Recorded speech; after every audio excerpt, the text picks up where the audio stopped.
এখান থেকে আমাদের শিক্ষা গ্রহণ করতে হবে, শিক্ষা নিতে হবে। আমাদের এই কষ্ট, এই ক্লেশ, এই রাস্তা, এই পথ, এটা সুরঙ্গের পথ, কষ্টের পথ, কাঁটাযুক্ত পথ। এই কাঁটাযুক্ত পথ পাড়ি দিয়ে কষ্ট ক্লেশ করে, কষ্ট স্বীকার করে আমাদের সামনে আগাতে হবে। হযরত ওমর রাদিয়াল্লাহু তাআলা আনহুকে প্রশ্ন করা হয়েছিল যে, ওমর, জান্নাতের পথটা আসলে কেমন? জান্নাতের রাস্তাটার একটু বর্ণনা দেন। তিনি বললেন, জান্নাতের রাস্তা হলো, জান্নাত হলো এমন একটি জায়গায় যেখানে যাইতে হইলে এর পাশ দিয়ে যেখান থেকে রওনা হবে, এখান থেকে চতুর্দিকে কাঁটা বিছানো থাকবে। কাঁটা, ডানে কাঁটা, বামে কাঁটা, নিচে কাঁটা, উপরে কাঁটা। তুমি এই কাঁটাগুলোর মধ্যে তোমাকে সেভ করে করে করে করে করে তোমার গন্তব্য পর্যন্ত পৌঁছে যেতে হবে, এরপরে তোমাকে পাওয়া যাবে জান্নাত। সুবহানাল্লাহ বলেন। আপনি যে রওনা শুরু করলেন এই কাঁটাযুক্ত পথ, মানে আপনি যদি দেখেন যে একটা জায়গায় যাবেন কিন্তু কাঁটা, নিচেও কাঁটা, কোথাও পা রাখবেন সেটা দেখে শুনে তারপরে রাখতে হবে। ডান দিকে কাঁটা, ডান দিক থেকে শরীরকে বাঁচাতে হবে। বাম দিকে কাঁটা, সেখান থেকেও বাঁচাতে হবে। উপরের দিকে মাঝে মধ্যে দুইটা ঢাল নিচে পড়ে আছে, সেটা যেন মাথা চোখ আঘাত পড়ে না পড়ে, সেদিকেও লক্ষ্য রাখতে হবে। তার মানে হলো, আপনি যদি হালাল পথে চলতে চান, আপনি দেখবেন একজন আপনাকে ঘুষের প্রতারণা দিচ্ছে, একজনে আপনাকে সুদের প্রলোভন দিচ্ছে, একজনে আপনাকে নামাজ থেকে গাফেল রাখছে, রোজার বিধান থেকে বিরত হয়ে যাচ্ছেন।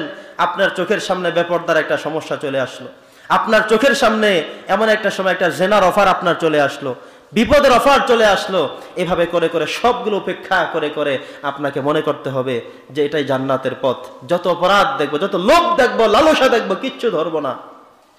এমন অনেকে গল্প করে বলে যে, আমাকে 1 লক্ষ টাকা হাতে দেওয়া হয়েছে, ওই কাজটা করে দিতাম, আমি টাকা ফেরত দিয়ে কাজটা বিনা পয়সায় করে দিচ্ছি। সুবহানাল্লাহ।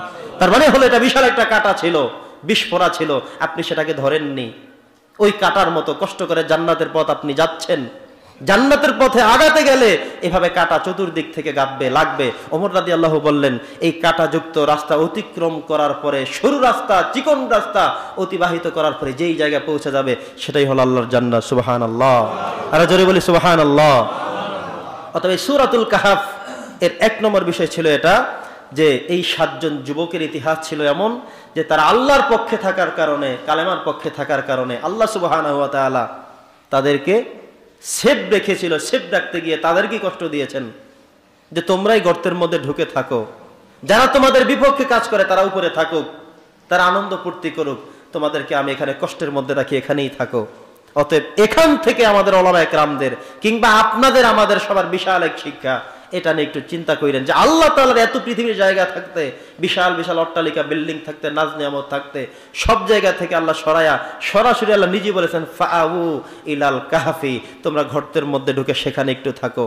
ইয়ানশুরু লাকুম রাব্বুকুম মির রাহমাতি, আমি আল্লাহর রহমতের বিস্তৃতি তোমাদেরকে সেখানে দিয়ে দিব। কার কথা? জোরে বলেন, কার কথা? দ্বিতীয় প্রশ্ন করা হয়েছিল নবী করিম সাল্লাল্লাহু আলাইহি সাল্লামকে যে ওই যুবক সম্পর্কে আপনি বলুন যিনি সারা পৃথিবী সফর করেছিলেন। এমন একজন শুধু মানুষ ছিলেন যিনি সারা পৃথিবী ভ্রমণ করেছিলেন, যার নাম হলো হযরত যুলকারনাইন। নাম কি? যুলকারনাইন। তিনি সারা পৃথিবী ভ্রমণ করেছিলেন, একজন মাত্র ব্যক্তি ছিলেন, উনি ছাড়া আর কেউ সারা পৃথিবী ভ্রমণের সুযোগ পায় নাই। ওনার ইতিহাস বলতে বলা হয়েছে।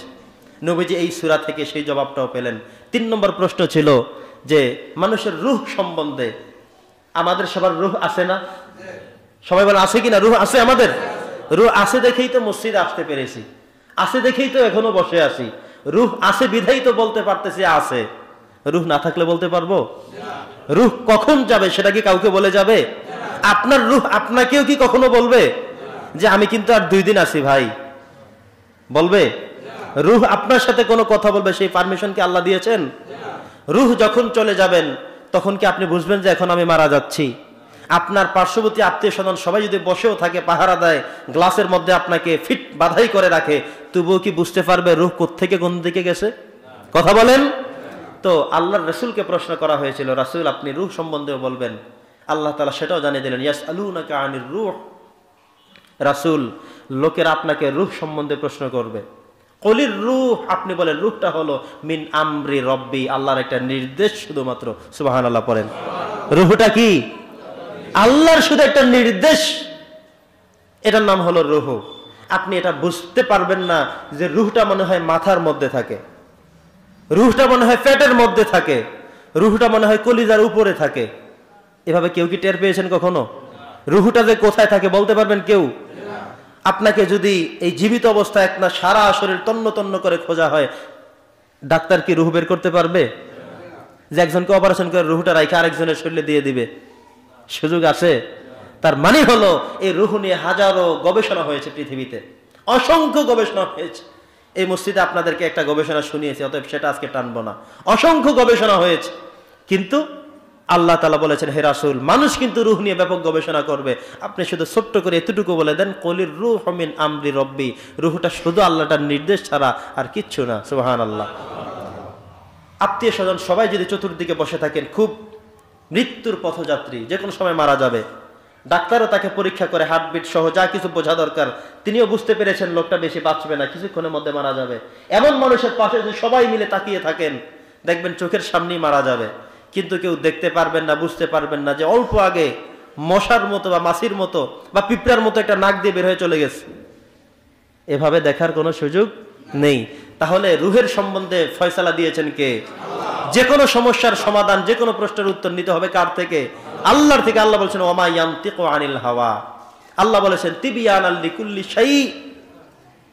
আমি কোরআন মাজিদের ভিতরে সবকিছু পুঙ্খানুপুঙ্খ রূপে বানিয়ে দিয়েছি। অতএব অ্যান্সার হলো কোরআন থেকে। কোরআন বলেছে, রূহ নিয়ে বাড়াবাড়ি করার, গবেষণা করার, টেনশন করার কোনো কাজ নাই, গবেষণা করে কিচ্ছু পাইবা না। বরং কলির রূহ মিন আমরি রব্বি, এইটা শুধুমাত্র আল্লাহর একটা নির্দেশ। যখন আল্লাহর নির্দেশটা শেষ হয়ে যাবে, সেই সময় আপনাকে আমাকে চলে যেতে হবে। এই নির্দেশটা হতে পারে মায়ের পেটে থাকা অবস্থাতেও। মায়ের পেটে কি সন্তান মরে না? ভূমিষ্ঠ হওয়ার পরে একটু কান্নাকাটি করেছিল, তারপরে কি মারা যায় না? তার মানে হলো একদিনের বাচ্চা মারা যায়, 1 ঘন্টার বাচ্চা মারা যায়, 1 মিনিট শুধু বের হয়ে একটু কান্না করে মারা গেছে। এমনও হয়েছে না? এমনও হয় না? তার মানে হলো জিরো থেকে, পেটের মধ্য থেকে আপনার মরার সিস্টেম আছে। যেহেতু আল্লাহ বলেছেন, কলির রূহ মিন আমরি রব্বি, এটা আল্লাহর নির্দেশ ছাড়া আর কিছু না। অতএব যে কোনো বয়সের মানুষ মারা যেতে পারে, এটা বিশ্বাস করতে হবে আমাদের।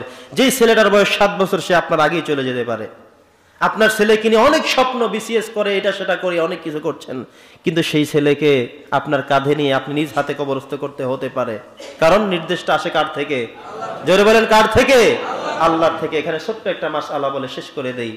ওই দিন আমাকে একজনে প্রশ্ন করেছিলেন যে, হুজুর, যে বাচ্চাগুলো ছোট অবস্থায় মারা যায় তাদের কি হবে? হাদিস শরীফের মধ্যে আসছে, মুসলিম শরীফের হাদিস, কুল্লু মাউলুদুন ইউলাদু আলাল ফিতরাতি ফাআবাওয়াহু ইউহাউইদানিহি আও ইউনাসসিরানিহি। প্রত্যেকটা শিশু সন্তান ইসলামী ফিতরাতের উপরে জন্মগ্রহণ করে।